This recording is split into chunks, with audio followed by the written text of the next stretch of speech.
तो hey guys, welcome back to my YouTube channel the trade स्थल। मैं हूं तनीश नीलेश। आज हम बात करने वाले हैं एसबीआई फंड मैनेजमेंट आईपीओ की, जो इस साल का सबसे बड़ा आईपीओ में से एक माना जा रहा है। लेकिन सबसे बड़ा सवाल ये है, क्या इस आईपीओ में हमें अप्लाई करना चाहिए एंड क्या लिसनिंग गेन मिल सकता है और लॉन्ग टर्म इन्वेस्टमेंट के लिए कितना स्ट्रॉन्ग बिजनेस है। आज की वीडियो में हम आईपीओ की हर डिटेल को सिंपल लैंग्वेज में समझेंगे। वीडियो को एंड तक ज़रूर देखिए, क्योंकि लास्ट में मैं अपना ओवरऑल व्यू भी शेयर करूँगा। सबसे पहले हम बात करते हैं एसबीआई मैनेजमेंट क्या है। सबसे पहले समझते हैं एसबीआई फंड मैनेजमेंट करता क्या है। जब आप एसबीआई फंड की किसी भी स्कीम में इन्वेस्टमेंट करते हैं तो उस पैसे को प्रोफेशनली मैनेज करने का काम एसबीआई फंड मैनेजमेंट करता है।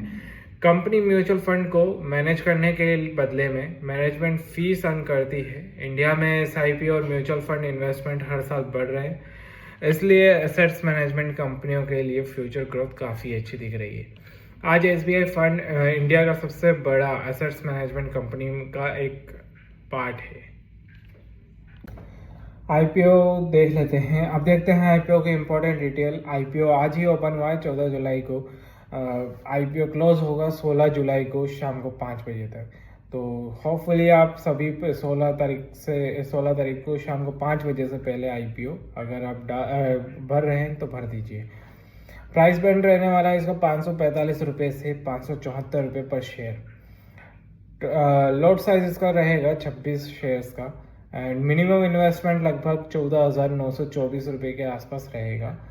एंड कंपनी नए शेयर इशू नहीं कर रही है। एग्जिस्टिंग शेयर होल्डर अपनी कुछ हिस्सेदारी बेच रहे हैं, इसलिए आईपीओ का पैसा इसका बिजनेस डायरेक्टली यूज़ नहीं होगा। तो सवाल, अगर आपको इंडिया के सबसे बड़े म्यूचुअल फंड बिजनेस का हिस्सा बनने का मौका मिले तो क्या आप इन्वेस्ट करेंगे? लेकिन यहाँ एक ट्विस्ट भी है। ये कंपनी कार्स नहीं बनाती और ना मोबाइल बेचती है और ना कोई फैक्ट्री चलाती है, फिर भी हर साल हज़ारों करोड़ का प्रॉफिट कमा लेती है। और उसका रीज़न सिर्फ एक, इंडिया के इन्वेस्टर। जितना ज़्यादा पैसा लोग म्यूचुअल फंड में इन्वेस्ट करेंगे उतना ही इसका बिजनेस बढ़ेगा। लेकिन इसका मतलब ये तो नहीं है कि हम किसी भी आईपीओ में आँख बंद करके पैसा डाल दें या फिर कुछ ऐसे रिस्क जो सोशल मीडिया पर डिस्कस ही नहीं हुए। तो आज की वीडियो में हम इस आईपीओ के बारे में डिटेल्स में देखेंगे। आजकल सोशल मीडिया पर आईपीओ का मतलब सिर्फ एक ही बना गया है, लिसनिंग गेन कितना मिलेगा। असल इन्वेस्टर आईपीओ को इस नज़रिए से नहीं देखते। वो एक सवाल पूछते हैं, मैं किस बिजनेस का ओनर बन रहा हूँ, और इसी सवाल का जवाब वीडियो में भी मिलेगा आपको। एसबीआई फंड मैनेजमेंट करता क्या है, चलिए एक सिंपल सा एग्जांपल से समझते हैं। मान लीजिए 10 लाख लोग हर महीने एसआईपी करते हैं। यह पैसा म्यूचुअल फंड स्कीम में इन्वेस्ट होता है। उस पूरे फंड को मैनेज करने के लिए एक प्रोफेशनल टीम होती है। Research, portfolio management, risk management, compliances, ये सब काम एसबीआई फंड्स मैनेजमेंट करता है और बदले में कंपनी इन्वेस्टर्स से एक मैनेजमेंट फीस लेती है। यही से इसका एक रेवेन्यू आता है। इस बिजनेस की सबसे इंटरेस्टिंग बात यह है, कंपनी को अपना प्रॉफिट बढ़ाने के लिए नए फैक्ट्रीज नहीं लगानी पड़ती। बस इन्वेस्टर का पैसा और असेट्स अंडर मैनेजमेंट यानी AUM बढ़ना चाहिए। इसी वजह से एसेट्स मैनेजमेंट बिजनेस का दुनिया का बेस्ट लाइट बिजनेस में से एक माना जाता है। एक इंटरेस्टिंग पॉइंट, बहुत लोग बोल रहे हैं म्यूचुअल फंड इंडस्ट्री ग्रो करेगी और कंपनी भी ग्रो करेगी। ये बात सही है, लेकिन आधी सही है। एएमसी का रेवेन्यू सिर्फ नए इन्वेस्टर से नहीं आता। रेवेन्यू डिपेंड करता है मार्केट की परफॉर्मेंस पे, AUM पर और इन्वेस्टर के बिहेवियर पर।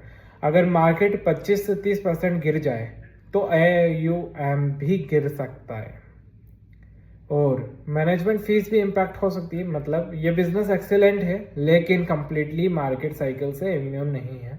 यही डिफरेंस है क्वालिटी बिजनेस और रिस्क फ्री बिजनेस में। आईपीओ में एक और इम्पोर्टेंट बात, अब बात करते हैं आईपीओ स्ट्रक्चर की। ये फ्रेश इशू नहीं है, यह ऑफर फॉर सेल है। मतलब कंपनी नए शेयर इशू नहीं कर रही, एग्जिस्टिंग शेयर होल्डर हैं अपनी होल्डिंग का एक हिस्सा बेच रहे हैं। इसका मतलब ये नहीं है कि कंपनी बुरी है, लेकिन ये समझना भी ज़रूरी है कि आईपीओ के पैसे डायरेक्टली बिजनेस एक्सपेंशन में यूज़ नहीं होंगे। इन्वेस्टर को हमेशा इशू स्ट्रक्चर्स समझ कर ही डिसीजन लेना चाहिए। डायरेक्टली इन्वेस्ट नहीं कर देना चाहिए या सोशल मीडिया पर देख के ही नहीं इन्वेस्ट कर देना चाहिए। अब बात वैल्यूएशन पर डिस्कशन करते हैं। सबसे इम्पोर्टेंट टॉपिक वैल्यूएशन। एक ग्रेट कंपनी भी गलत प्राइस पर खरीदी जाए तो पुअर इन्वेस्टमेंट बन सकती है, और एक एवरेज कंपनी भी सही वैल्यूएशन पर अच्छा रिटर्न दे सकती है। इसलिए आईपीओ देखते वक्त सिर्फ कंपनी की क्वालिटी नहीं, उसका प्राइस को भी इवैल्यूएट करना और इक्वली इम्पोर्टेंट देखना होता है। इसी वजह से एक्सपीरियंस इन्वेस्टर हमेशा बिजनेस और वैल्यूएशन दोनों को एक साथ देखते हैं। किन लोगों के लिए ये आईपीओ है? अगर आप सिर्फ लिस्टिंग गेन के लिए आईपीओ अप्लाई कर रहे हैं तो याद रखिए ग्रे मार्केट प्रीमियम गारंटी नहीं होता, क्योंकि लिस्टिंग के दिन सेंटीमेंट बदल सकते हैं। लेकिन अगर आप बिलीव करते हैं तो अगले 10 से 15 साल में इंडिया में म्यूचुअल फंड इन्वेस्टिंग और फाइनेंशियलाइजेशन कंटिन्यू रहेगी, तो फिर आप एक्चुअली एक इंडस्ट्री ट्रेंड में इन्वेस्ट कर रहे हैं, सिर्फ एक आईपीओ में नहीं। और ये पर्सपेक्टिव लॉन्ग टर्म इन्वेस्टर को अलग बनाता है। तो मेरा कंक्लूजन क्या है? मुझे इस कंपनी का बिजनेस मॉडल काफ़ी पसंद आता है। इसके पास स्ट्रॉन्ग ब्रांड है, आप सभी को पता ही है एसबीआई के बारे में, हर एक इंसान जानता है, ठीक है। मार्केट लीडरशिप भी है, काफ़ी कस्टमर्स हैं एसबीआई के ऑल ओवर इंडिया में, ऑल ओवर वर्ल्ड में भी हैं। एसेट लाइट मॉडल हैं, रिकरिंग रेवेन्यू नेचर भी है, और इंडिया के फाइनेंशियल ग्रोथ से डायरेक्ट कनेक्शन है। लेकिन हर अच्छी कंपनी हर वैल्यूएशन पर अच्छी इन्वेस्टमेंट नहीं होती, इसलिए इन्वेस्टमेंट का डिसीजन लेने से पहले इशू प्राइस, वैल्यूएशन, अपना रिस्क प्रोफाइल और इन्वेस्टमेंट हॉरिजॉन ज़रूरी इवैल्यूएट करिए। आईपीओ में अप्लाई करना या नहीं करना उससे भी ज़्यादा इम्पोर्टेंट है कि आप सोच समझकर इन्वेस्ट करें।